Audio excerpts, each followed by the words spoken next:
Welcome to our next part of the topic in visualbasic.net. So our discussion talks about the use of the Listbox controller. So Listbox is can be found no in one of our common controls. So ito yon yung Listbox natin. So today we're going to give an example on how can we use the Listbox. So first, you need to click this list box and put in our form. Okay, so as you can see in the list box, it is a square wherein all the items that we will add will be added on this list, no? On this list box. So first, lagyan muna natin, i-check muna natin kung paano natin lalagyan ng laman yung list box. So as you can see, if you run the program, okay, ganyan lang siya. So, walang laman. Now, the question now is, how can we put content in a list box? So, remember, if you are using list box, kailangan meron tayong naming convention to be used. So, in that case, we will going to use LB. Okay, LB means list box. So, LB and then sabihin na lang natin LB names. So, ang gagawin natin, we will going to put names on this list box. Okay, so we will going to add names inside the list box once it opens the form. So, it means nasa form load. Sa form load natin lalagyan ng laman. So, in that case, we double click the form.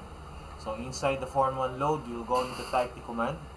So, lb names dot items. Okay, so take note, we're going to use items that add.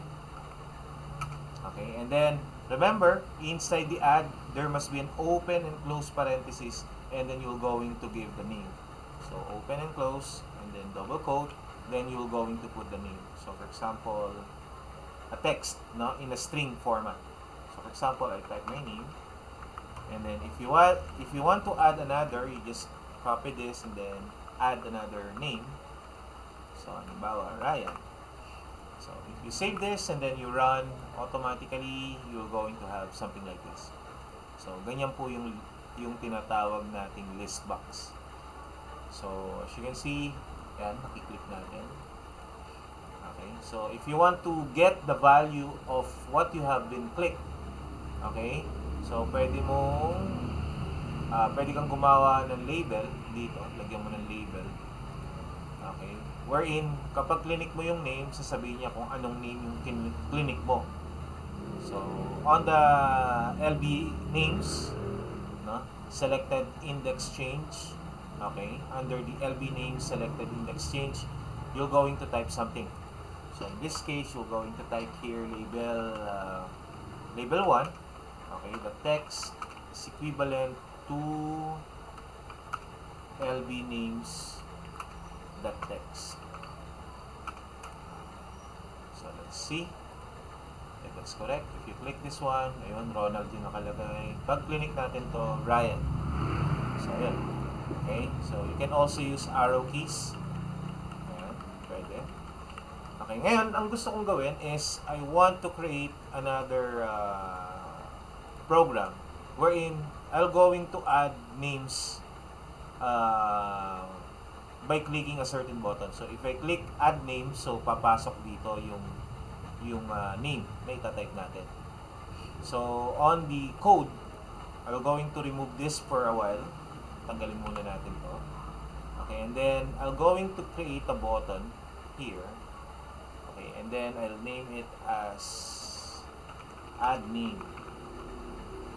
Okay, so meron akong button dito, pangalan add name. So, since this is a button, we will going to put here btn as the naming convention, add name. So, that is btn add name.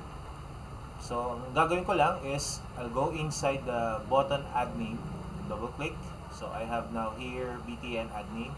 And then, I'm going to create a code wherein pag click ko yung add button, or add name button, automatically I can now input name and then anything na in-input ko papasok sa list box. So first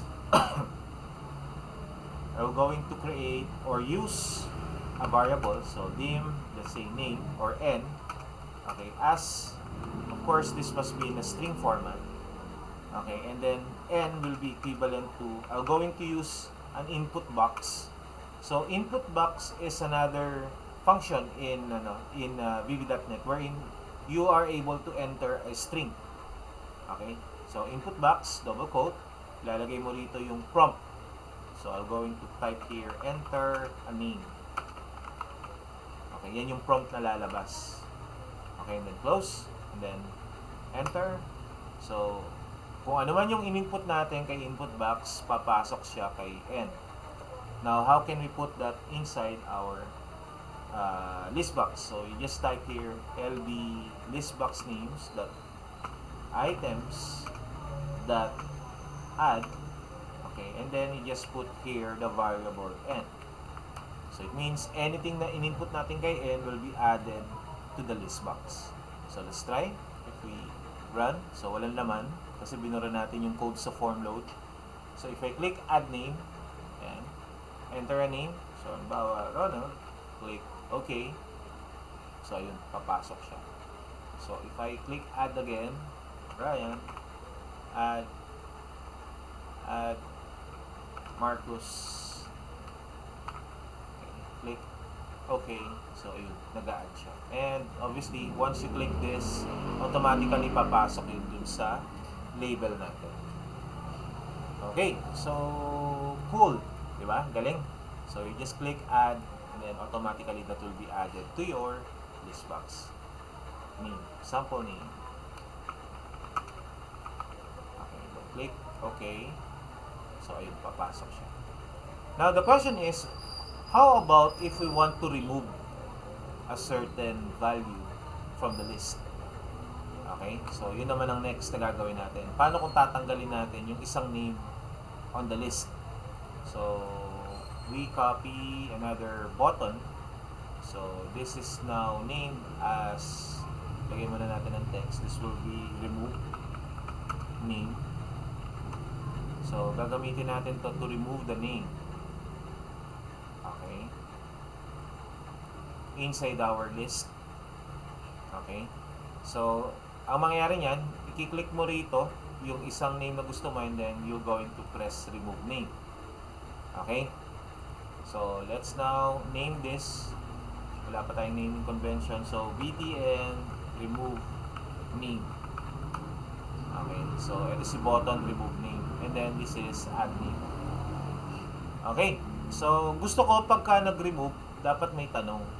Okay, what I mean is like this. Let's try. O nga pala, wala pang code. So what is now the code for removing? Okay, so if you want to remove an item, so you will going to use the name of the list box, so lb names that remove item, sorry, lb names that items that remove. Okay, so may dalawa tayong remove dito. We have here the remove, okay, value as an object, or we have here remove at, okay, which needs to be having an index. So itong kailangan natin kasi kailangan mapili niya kung alin dun yung buburahin. So remove at.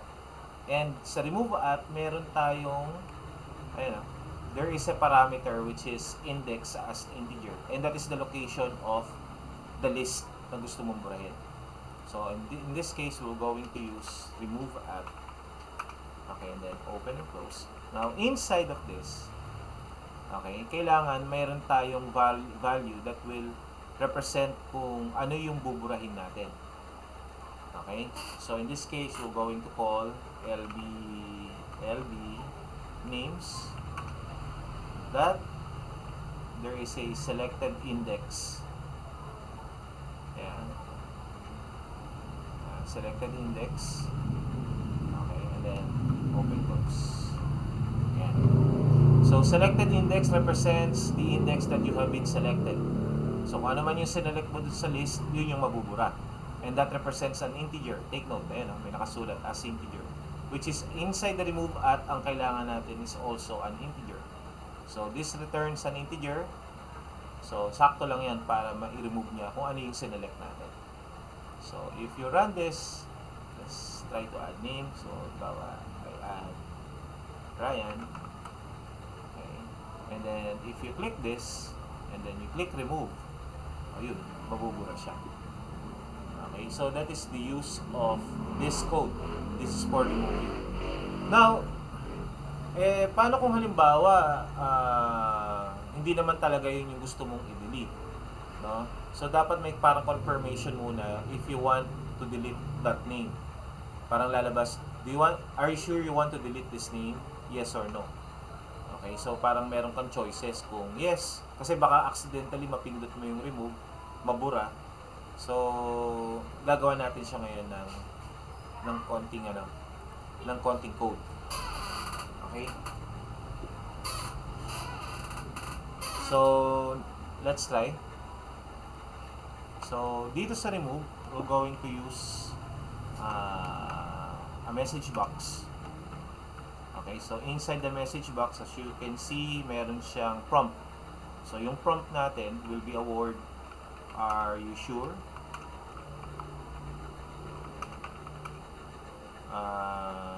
You want to delete this name. So tatanungin mo muna yung user. Okay, comma, what kind of buttons ang kailangan mong gamitin? So kailangan natin ng yes, no. So hanapin nyo lang dito yung yes, no. Ayan. So message style, message box style, yes, no. And then okay na yan. Kahit na yan dalawa lang. Okay? So ang mangyayari, this will return a yes or no value. So you need to declare a variable.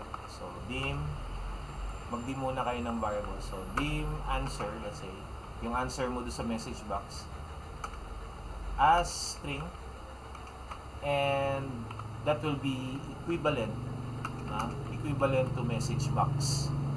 Ayan. So kung ano man yung answer mo rito, it's either yes or no, okay, mapupunta yan kay answer.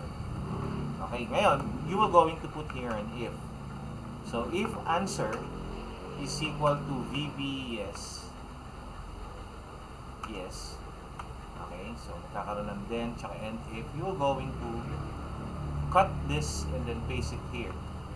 So nakuha nyo ba yung logic? So the logic is kapag nag-yes yung answer mo, okay, buburahin niya to.